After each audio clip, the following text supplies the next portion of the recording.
Bonjour et bienvenue dans notre programme Glorieuse Destinée. C'est à chaque fois une joie de vous accueillir dans ce rendez-vous organisé autour de la Bible, la parole de Dieu. Vous avez bien fait de consacrer ces quelques minutes pour venir puiser dans les ressources abondantes de la Bible. Dieu désire vous désaltérer. Savez-vous que le ruisseau de Dieu est plein? C'est ce que déclare la parole. Pas de sécheresse du côté de chez Dieu. Il veut nous remplir de son esprit et de sa vie abondante. Et aujourd'hui, j'aimerais vous parler du salut. J'ai intitulé le sujet du jour « Un salut si glorieux ».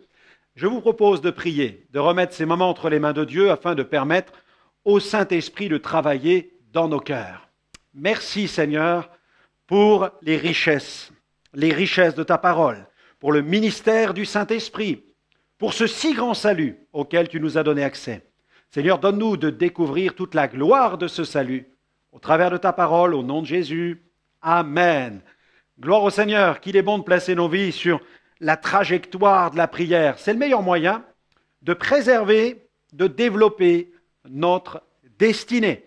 Et j'aimerais aujourd'hui vous parler d'un livre que j'ai eu l'occasion d'écrire pour vous aider à poursuivre l'étude du jour sur la question du salut. Je vous recommande ce livre dont je suis l'auteur, 1001 raisons de devenir chrétien. 1001 raisons de devenir chrétien.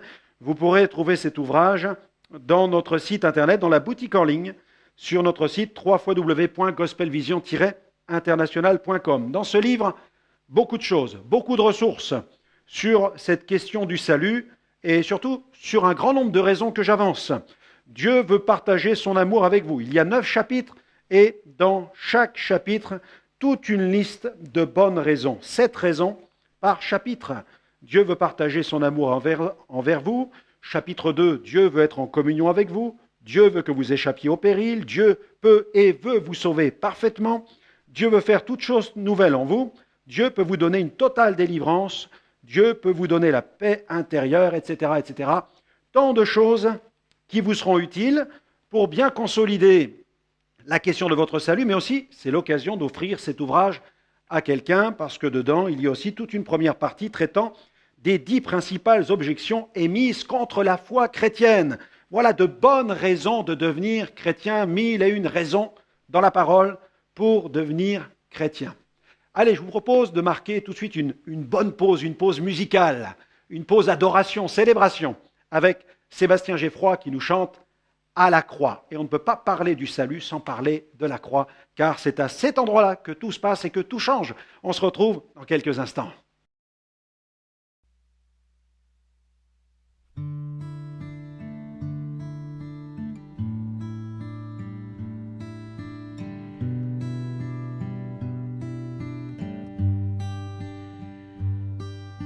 Comment imaginer que face à ma souillure, l'être le plus pur se soit approché de moi.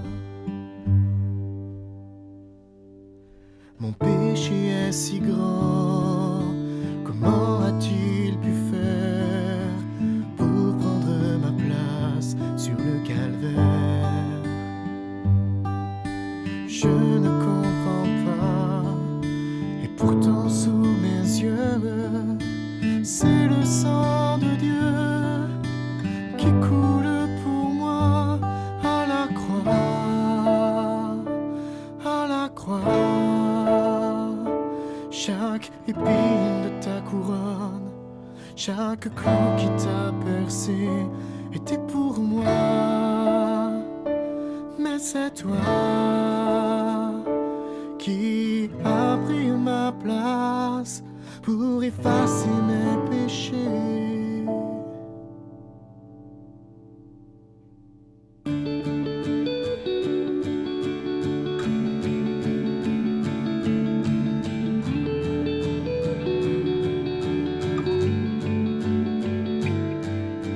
Je ne comprends pas, et pourtant sous mes yeux, c'est le sang de Dieu qui coule pour moi à la croix.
Merci à Sébastien pour cette invitation à regarder vers la croix, c'est-à-dire l'œuvre accomplie par Jésus.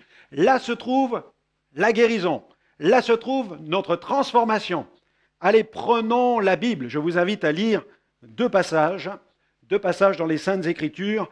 Le premier se trouve dans la première aux Thessaloniciens, chapitre 5, versets 8 à 9. Voilà ce que l'apôtre Paul écrit. « Mais nous qui sommes du jour, soyons sobres, ayant revêtu la cuirasse de la foi et de l'amour, et ayant pour casque l'espérance du salut, car Dieu ne nous a pas destinés à la colère, mais à la possession du salut par notre Seigneur Jésus-Christ.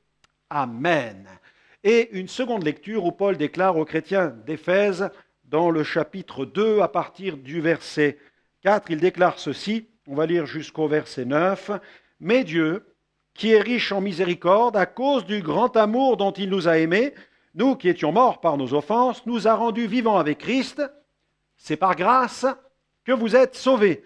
Il nous a ressuscités ensemble et nous a fait asseoir ensemble dans les lieux célestes en Jésus-Christ, afin de montrer dans les siècles à venir l'infinie richesse de sa grâce par sa bonté envers nous en Jésus-Christ. Car c'est par la grâce que vous êtes sauvés par le moyen de la foi. Cela ne vient pas de vous, c'est le don de Dieu. Ce n'est point par les œuvres, afin que personne ne se glorifie. Amen. Amen. Les rachetés sont des lettres vivantes adressées, envoyées à l'humanité. Dieu parle à notre génération par le moyen des rachetés. Paul a dit, nous l'avons lu ensemble, afin de montrer dans les siècles à venir. Les enfants de Dieu sont donc des témoins de quoi? De l'infinie richesse de la grâce de Dieu pour notre génération. Si les hommes cherchent la grâce de Dieu, qu'ils regardent du côté de l'Église et ils la trouveront. Dieu veut que l'homme échappe au péril. Le 8 octobre 1871, l'évangéliste américain Moody prêchait sur le thème de la question de Pilate que l'on trouve dans Matthieu 27, verset 22. « Que ferai-je donc de Jésus qu'on appelle Christ ?» À la fin de son message, il invite ses auditeurs à réfléchir sur cette question jusqu'au dimanche suivant. En procédant de la sorte, il voulait leur donner une semaine de réflexion avant de prendre une décision d'une extrême importance. Cependant, la nuit même, un gigantesque incendie embrasa la ville. 250 personnes périrent et ne purent jamais donner la moindre réponse à l'évangéliste. Interrogé plus tard à propos de ce dramatique événement, Moody déclara que désormais il préférerait se couper la main droite plutôt que d'accorder à ses auditeurs une semaine de réflexion supplémentaire. La parole de Dieu attire notre attention sur un danger terrible qui menace la destinée des êtres humains, le péril éternel. Car schématiquement, l'éternité est composée de l'enfer et du paradis. C'est pourquoi Jésus a aussi déclaré dans Matthieu 10, verset 28, « Ne craignez pas ceux qui tuent le corps et qui ne peuvent tuer l'âme. Craignez plutôt celui qui peut faire périr l'âme et le corps dans la géhenne. » En nous apportant l'Évangile, Jésus nous a montré comment échapper à l'enfer et comment obtenir la vie éternelle. Nous noterons que le sujet de l'enfer ne fut pas un sujet tabou pour Jésus. Il en parla librement, sans chercher à faire peur à ses auditeurs. Il évoqua sobrement la tragique réalité de l'enfer et encouragea ses auditeurs à emprunter le bon chemin, le chemin du ciel, en recevant la bonne nouvelle. Si la Bible parle de l'enfer, du moins jamais en ce terme, mais via d'autres expressions telles que, par exemple, le lieu de tourment ou encore l'étang de feu et de soufre, c'est afin de nous faire prendre conscience du danger qu'il représente. Nous sommes ainsi avertis. Ce péril est le plus grand qui soit pour l'être humain. L'évangile de Jésus nous permet d'avoir accès à de meilleures perspectives concernant l'éternité. Dieu peut et veut nous sauver parfaitement. La famille de Dieu, des hommes, des femmes, de toute nation, de toute race, unis par un seul lien, l'amour de Dieu. Vous ne faites pas encore partie de la famille? Vous hésitez encore à prendre cette décision? Nous vous invitons à lire ce livre de Franck Alexandre, 1001 raisons de devenir chrétien, qui vous permettra de rencontrer ce sauveur merveilleux qu'est Jésus. Retrouvez ce livre sur notre site internet www.gospelvision-international.com. Il n'y a de salut en aucun autre. Recevoir la certitude du salut est une des plus grandes bénédictions découlant de la foi chrétienne. Jésus est venu pour que le croyant vive avec la conviction dans son cœur d'être sauvé. La Bible dit dans Acte 4, verset 12, « Il n'y a de salut en aucun autre », c'est-à-dire Jésus, « car il n'y a sous le ciel aucun autre nom, celui de Jésus, qui ait été donné parmi les hommes par lequel nous devions être sauvés. » Dans Hébreux 7, verset 25, « C'est aussi pour cela, voilà l'auteur ce qu'il écrit, c'est aussi pour cela qu'il peut sauver parfaitement. » Soulignez dans votre Bible le mot, l'expression « sauver parfaitement ». Ceux qui s'approchent de Dieu par lui, étant toujours vivants pour intercéder en leur faveur. Et on continue. Le prophète Ésaïe affirme que Dieu est le sauveur d'Israël. Ésaïe 43, verset 11, « C'est moi qui suis l'Éternel, et hors moi, il n'y a point de sauveur. » Dieu met le salut à notre portée. Cette offre de salut est universelle. Dieu ne fait pas de favoritisme. Jésus est venu pour tous les hommes et son salut est offert gratuitement à chacun. Dans sa lettre au jeune serviteur Timothée, dans la première, au chapitre 2, verset 4, Paul écrit ceci, « Dieu veut que tous les hommes soient sauvés et parviennent à la connaissance de la vérité. » Cette offre de salut devient concrète en nous lorsque nous empruntons le chemin de la repentance. Acte 17, verset 30, « Dieu, sans tenir compte des temps d'ignorance, annonce maintenant à tous les hommes en tout lieu qu'ils aient à se repentir. » La foi totale en Christ permet alors de recevoir le salut gratuit de Dieu. Jésus a dit dans Jean 10, verset 9, « Je suis la porte. Je suis la porte. Si quelqu'un entre par moi, il sera sauvé, il entrera et il sortira et il trouvera des pâturages. » Le salut, c'est un cadeau extraordinaire. Il se présente sous 3 aspects. La justification, la régénération et la sanctification. Parlons-en courtement. La justification, elle fait référence à un acte juridique. Elle évoque l'acquittement d'un homme coupable devant Dieu. Notre foi en Jésus nous rend justes aux yeux du Dieu saint. À partir de là, même Dieu ne veut plus nous condamner. La régénération, elle s'opère dès qu'une personne reçoit Jésus. L'âme est purifiée par le sang de Jésus, la personne est vivifiée, elle devient une nouvelle créature. Elle reçoit un cœur nouveau, sa nature mauvaise est transformée, Dieu lui donne une nouvelle nature. C'est l'expérience de la régénération, un processus de transformation qui s'opère au quotidien avec l'appui de la Bible, la parole de Dieu. La sanctification, elle est, la conséquence logique de ce qui précède. Et elle se traduit par une marche en nouveauté de vie, c'est-à-dire dans la sainteté. C'est ce que Jean le Baptiste appelle à juste titre les fruits dignes de la repentance. Le salut est donc une nouvelle vie, une vie sainte, une vie sanctifiée, une vie justifiée. Le chrétien est un racheté qui a expérimenté le pardon, la grâce et la réconciliation avec Dieu. Il est en paix avec Dieu et le Dieu de paix vit en lui. Alléluia, c'est extraordinaire. Le salut se reçoit simplement par la foi. La loi de Moïse dit, payez tout. La grâce dit, tout est payé. La Bible enseigne clairement que le salut se reçoit par la foi et non par des œuvres méritoires liées à la religion, à la morale humaine ou quoi que ce soit d'autre d'ailleurs. Dans Éphésiens chapitre 2, verset 8, l'apôtre Paul écrit « Car c'est par la grâce que vous êtes sauvés, au moyen de la foi, cela ne vient pas de vous, c'est le don de Dieu. » Pour que la justification soit effective, il faut impérativement qu'elle soit vécue, reçue par la foi.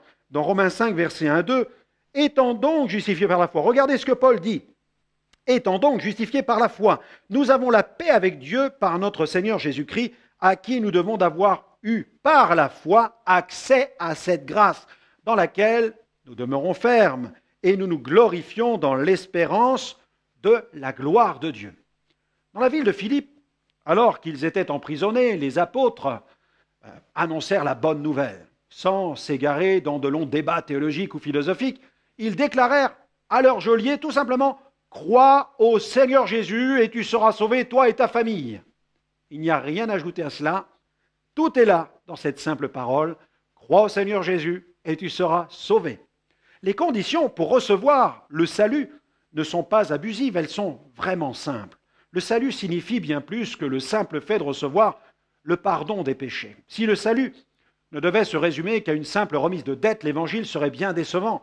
Le pardon des péchés est le point de départ vers autre chose, une relation d'intimité avec Dieu. Tout ne s'arrête pas avec le pardon des péchés. Tout commence au contraire.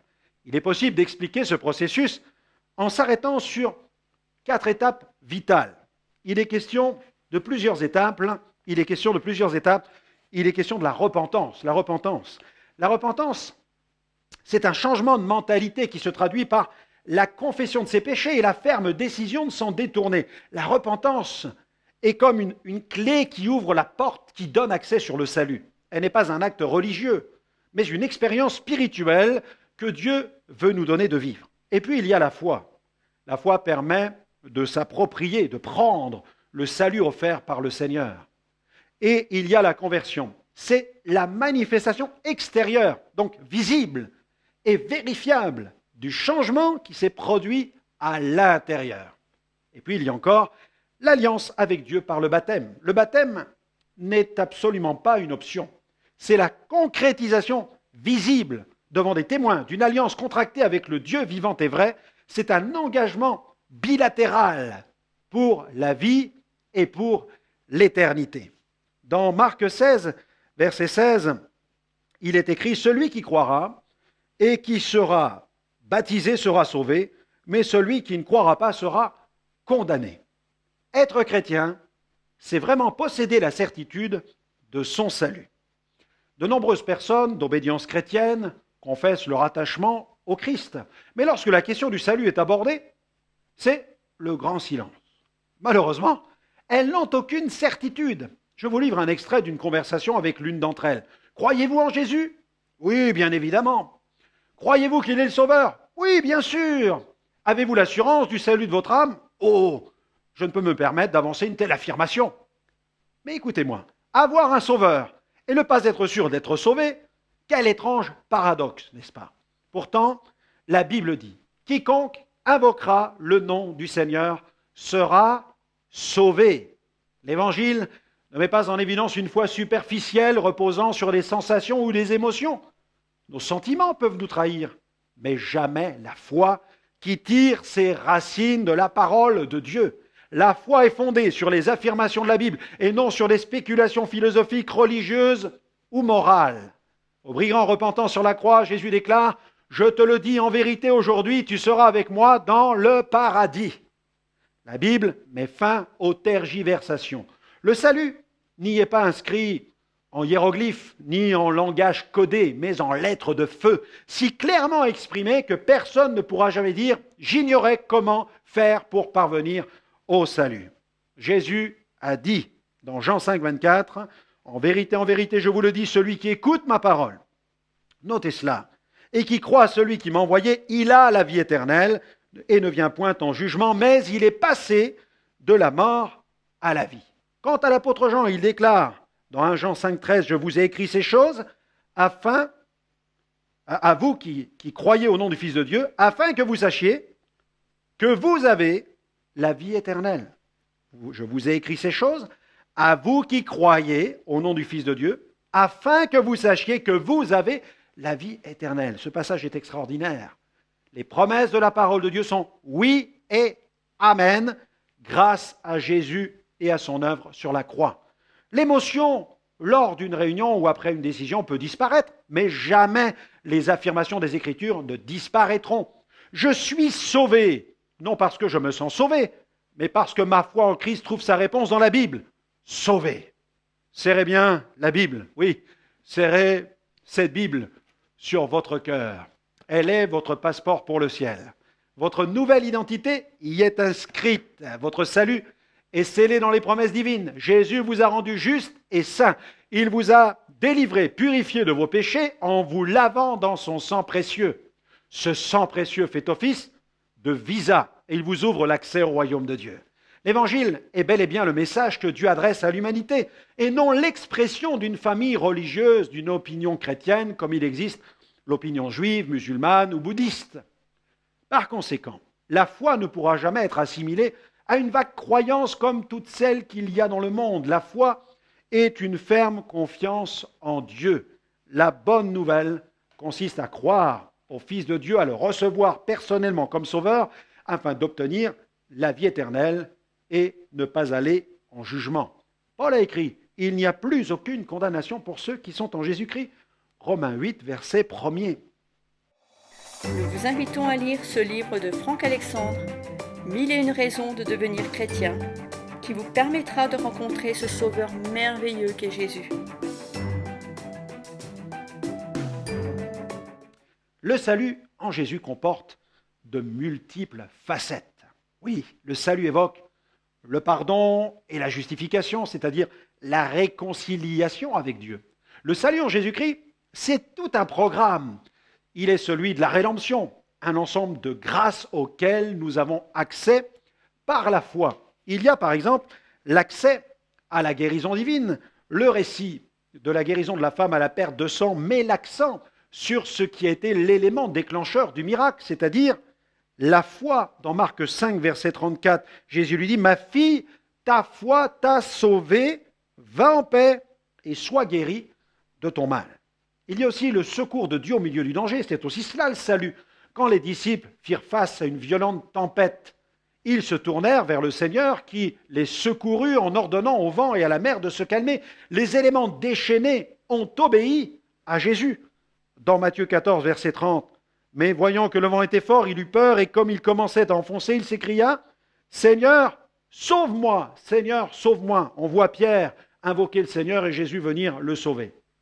L'accès aussi aux provisions de Dieu dans les difficultés, c'est aussi cela le salut. S'il est vrai que Jésus est venu mourir pour nos péchés et que la rédemption touche essentiellement le salut de notre âme, la réconciliation avec Dieu nous permet de bénéficier des provisions divines. Dieu est capable de pourvoir aussi à nos besoins d'ordre matériel. Dans Hébreux 13, 5, « Je ne te délaisserai point, je ne t'abandonnerai point. » Et puis il y a encore la direction divine dans notre vie. C'est aussi cela le salut. Tous les êtres humains sont intéressés par leur avenir. Le chrétien, quant à lui, peut marcher avec confiance. Son avenir n'est pas voué au hasard. Dieu le connaît déjà. Il promet de nous conduire sur le chemin de la vie. Pour un chrétien, il est tellement plus important de se laisser conduire que de bien se conduire, selon des critères parfois un peu flous. Qui conduit votre vie? Dans Ésaïe 48, verset 17, « Ainsi parle l'Éternel, ton Rédempteur, le Saint d'Israël, moi l'Éternel, ton Dieu. Je t'instruis pour ton bien, je te conduis dans la voie que tu dois suivre. » Le Seigneur a même prévu des œuvres pour chacun d'entre nous, non pas des bonnes œuvres pour être sauvés, mais des œuvres bonnes parce que nous sommes sauvés. Et puis, dans ce salut, il y a l'entrée prochaine dans le royaume céleste et éternel avec un corps glorifié, la résurrection. Non seulement Dieu prend soin de notre avenir terrestre, mais il prépare aussi notre avenir céleste et éternel. Il a déjà prévu pour chacun de ses enfants une place dans sa gloire. Paul l'explique dans la première aux Thessaloniciens, chapitre 5, verset 9, « Car Dieu ne nous a pas destinés à la colère, mais à l'acquisition du salut par notre Seigneur Jésus-Christ. À lui soit la gloire. » Eh bien voilà, notre émission se termine. J'espère que vous aurez été bénis par cette découverte d'un salut si glorieux. Alors, n'hésitez pas à nous retrouver sur notre site web www.gospelvision-international.com. Vous y verrez de nombreuses émissions en replay. Elles vont vous bénir, j'en ai la certitude. Il y a tellement de choses à recevoir. Que le Seigneur continue à répandre sa grâce sur votre vie et qu'il vous fasse pleinement entrer dans votre glorieuse destinée. Que Dieu vous bénisse et à très bientôt.